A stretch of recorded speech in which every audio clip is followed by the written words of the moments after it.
In this lesson, we will calculate a correlation coefficient for the two variables contained in the table.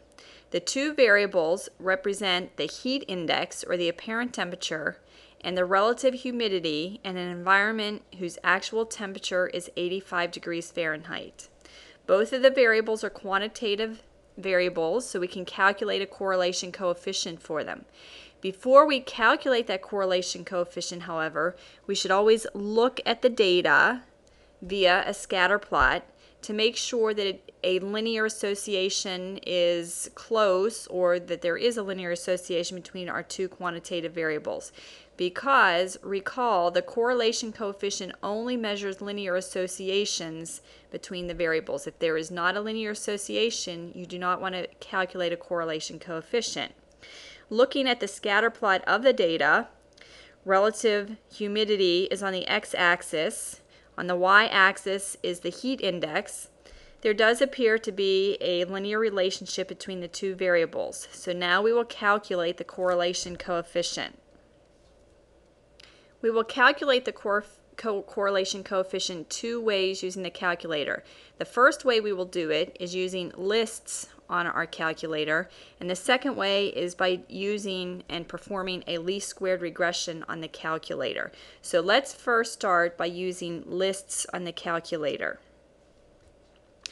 Recall the formula for the correlation coefficient. Our correlation coefficient R is equal to the sum over all our data points, and for each data point we take the x data value, subtract the mean of all the x values, and divide by the standard deviation of all x data. That we are standardizing each x value, and then we multiply it by the corresponding standardized y value. For each y value, we subtract the mean of all the y data and divide by the standard deviation of all the y data. We multiply the standardized x value times the standardized y value, do that for each data point, and add those quantities up, and then we divide by n minus 1. So that's what we are going to do in our lists on the calculator. So the first thing is the data must be in lists on your calculator. List 1 contains the relative humidity data. List 2 is the corresponding heat index data. In list 3, we are going to put our standardized x values. In list 4, we will put our standardized y values. In list 5, we will take the product of those two. So when we are done, we will have to sum all of the values in list 5 and then divide by our sample size minus 1. So list 3 will contain our standardized x values, list 4 our standardized y values, and list 5 will be the product of the standardized x value times the standardized y value. So let's go ahead and list 3 put the standardized x values. You need to highlight list 3. Now we go to parentheses, and we want to take the data values in list 1 minus, we need to subtract the mean of list 1. To get the mean of list 1, go to second list, over to math, down to number 3, gives us mean. We want to take the mean of list 1, close the parentheses, close the beginning parentheses, and divide by the standard deviation of list 1. To get the standard deviation of list 1, do second list, over to math, number 7 is standard deviation of list 1, hit enter. Negative 1.5 is the standardized x value for a relative humidity of 0%. 0% humidity is 1.5 standard deviations below the mean of the relative humidities. Okay, now in list 4, let's put the standardized y values. Again, highlight list 4, parentheses, list 2 contains our y data. We need to subtract the mean of list 2. Second stat, over to math, number 3 gives us the mean. Take the mean of list 2, and then we want to divide by the standard deviation of list 2. second stat, over to math, down to number 7, standard deviation of list 2, and hit enter. So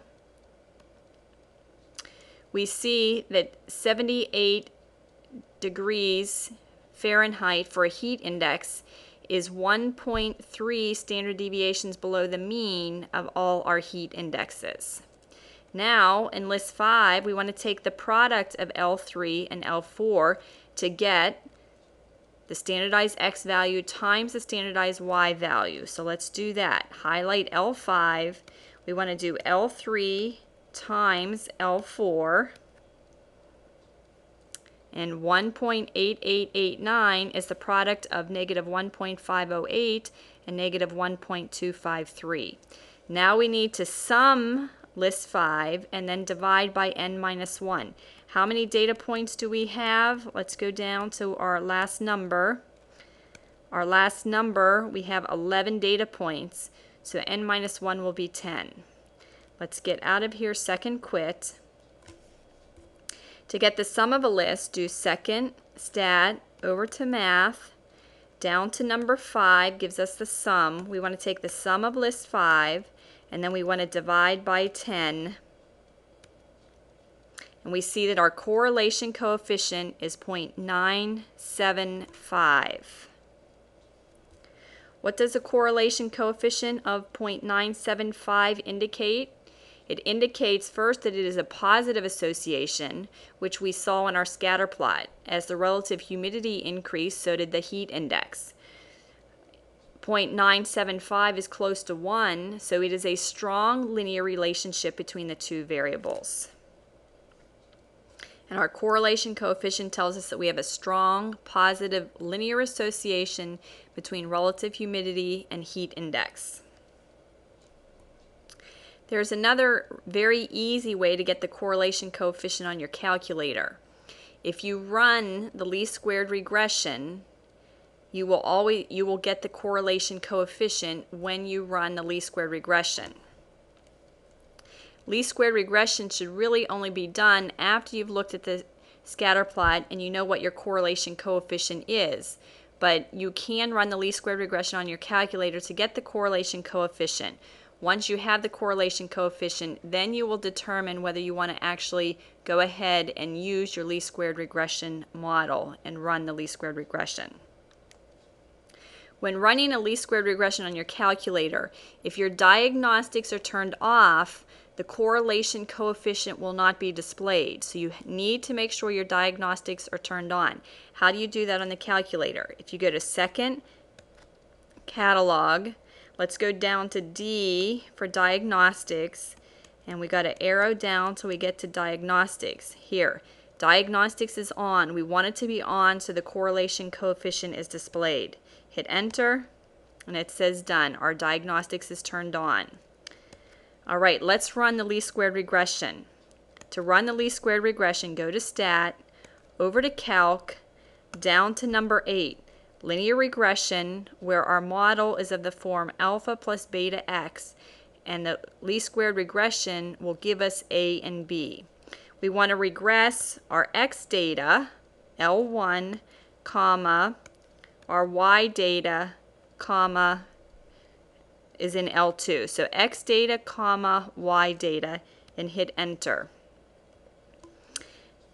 And we see that the correlation coefficient R is equal to 0.97498, the exact same number we got when we used list. So the correlation coefficient is approximately 0.975.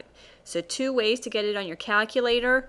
Use the formula for the correlation coefficient and use list to help you get that value, or run the least squared regression on your calculator. As long as your diagnostics is turned on, you will get your correlation coefficient.